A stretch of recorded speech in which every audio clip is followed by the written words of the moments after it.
So epidural anesthesia, and this is a slide to give you some idea of the anatomy of the spinal cord. And you will see as you look at the slide, on the lower portion of the slide is the dorsal spinous process of the vertebra. And just interior to that, going towards the large white object at the back, which is the body of the vertebra, you pass through a number of ligaments and the spinal column itself. Before you get to the spinal column, there's a thick ligament called the ligamentum flavum, and it is the space between the ligamentum flavum and the coverings of the spinal cord that is the epidural space. That's where we put epidural catheters. That's where we inject for epidural analgesia or anesthesia. If we just pass the needle a tiny bit further, 2 or 3 millimeters at most, we actually enter the spinal cord space, and that's what we do when we're doing spinal anesthetics. So the catheter is inserted between the ligamentum flavum and the dura of the spinal cord, which is really kind of a potential space. It's filled with fat and blood vessels. We can actually transport a catheter into that space, and we inject local anesthetics, usually quite dilute, into the space, and that can produce good analgesia to the lower half of the body. The concentration of the local anesthetic determines the depth of the block, in other words, the intensity of the block. And it can be adjusted to allow the patient to walk with the epidural in place, or if we need to take the patient to the operating room and operate, we can actually deepen the intensity of the block, increase the intensity of the block to do surgery. And this commonly happens in women who are in labor. We use very dilute solutions to prevent pain during labor.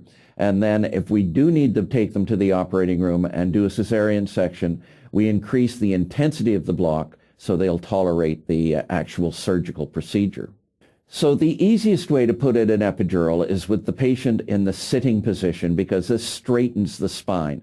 And I'm going to refer to the patient as a woman because in most cases, more commonly we use it in women than in men, simply because it's widely used in obstetrical anesthesia.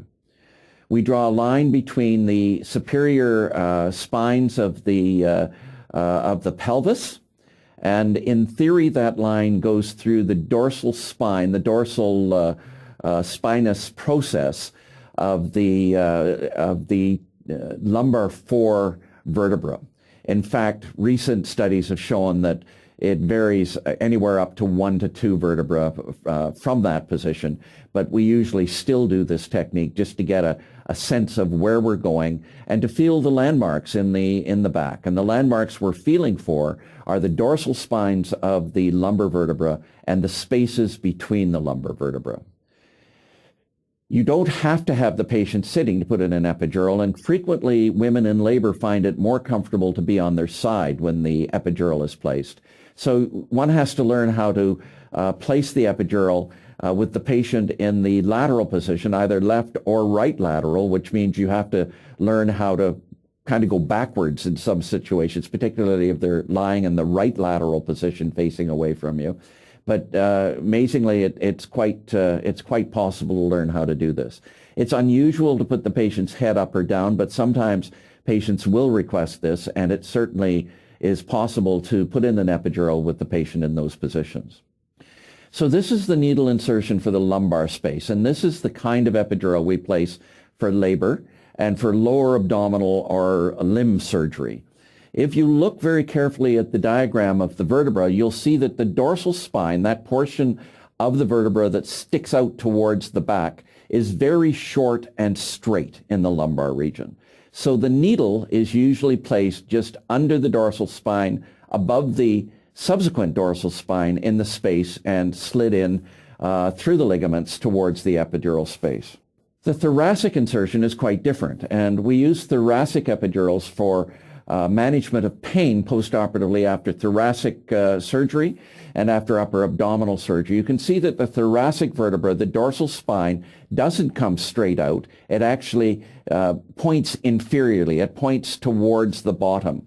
And to come in on the midline in this situation is quite difficult. You have to come in at an angle that's very steep, and it feels very unnatural when you're doing that. So most of us actually step away from the vertebra to approximately 1.5 to 2 centimeters lateral to the vertebra and come in on an angle from the side, but not near as steep an angle, much shallower angle, and it's much easier to do that way.